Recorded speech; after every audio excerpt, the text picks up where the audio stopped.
ஜம்மு காஷ்மீரில் ரோந்து பணியில் ஈடுபட்ட ராணுவ வாகனங்கள் மீது பயங்கரவாதிகள் தாக்குதல். 4 வீரர்கள் வீரமரணம், 6 வீரர்கள் காயம்.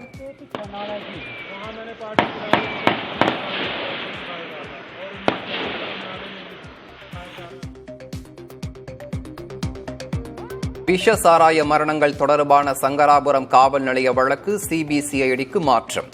ஏற்கனவே 21 பேர் கைது செய்யப்பட்ட நிலையில் மேலும் ஒருவர் கைது.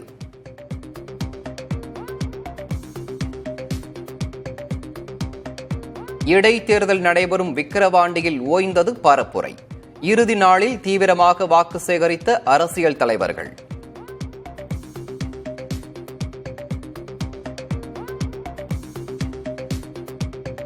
மத்திய அரசு கொண்டு வந்த 3 குற்றவியல் சட்டங்களில் திருத்தம் செய்ய குழு.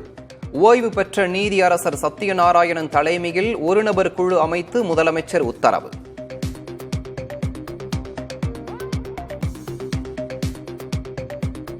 சட்டம் ஒழுங்கு ஏடிஜிபியாக இருந்த அருண் சென்னை காவல் ஆணையராக பொறுப்பேற்பு. ரவுடிகளை கட்டுப்படுத்துவதே முதல் பணி என பேட்டி.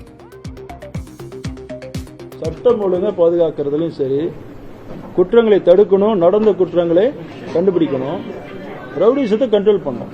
அதுக்கு தான் முன்னுரிமை. தமிழ்நாட்டில் காவல்துறை சுதந்திரமாக செயல்படவில்லை என எடப்பாடி பழனிசாமி குற்றச்சாட்டு. ஆம்ஸ்ட்ராங் கொலை வழக்கில் உண்மை குற்றவாளிகளை கைது செய்ய வலியுறுத்தல்.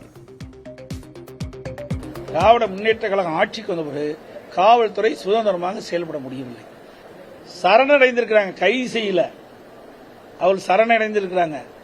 அவர்கள் உண்மையான குற்றவாளி அல்ல, போலி குற்றவாளி. நீட் வினாத்தாள் கசிவு விவகாரத்தில் தவறு இழைத்தவர்களை கண்டுபிடிக்காவிட்டால் மறுதேர்வு நடத்த வேண்டும். தேசிய தேர்வுகள் முகமை, சிபிஐ, மத்திய அரசு உரிய பதில் அளிக்கவும் உச்சநீதிமன்றம் ஆணை.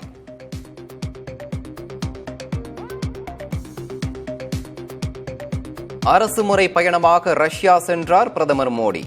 மாஸ்கோ விமான நிலையத்தில் சிவப்பு கம்பள வரவேற்பு.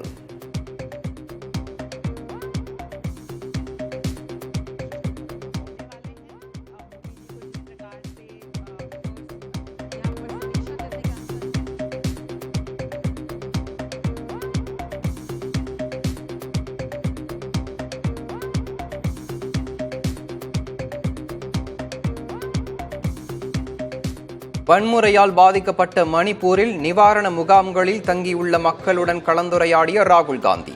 அஸ்ஸாமிலும் வெள்ளத்தால் தவிக்கும் மக்களை சந்தித்து ஆறுதல்.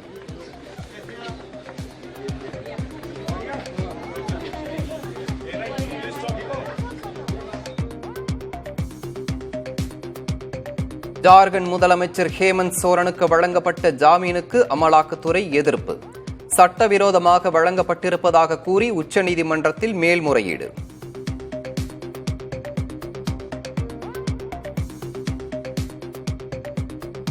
நீட் தேர்வில் முறைகேட்டில் ஈடுபட்டதாக மேலும் ஒருவர் கைது.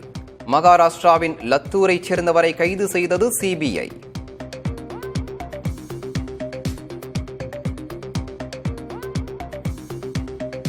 பாரிஸ் ஒலிம்பிக்கில் தேசிய கொடியை சரத் கமலுடன் இணைந்து PV சிந்து ஏந்தி செல்வார் என அறிவிப்பு.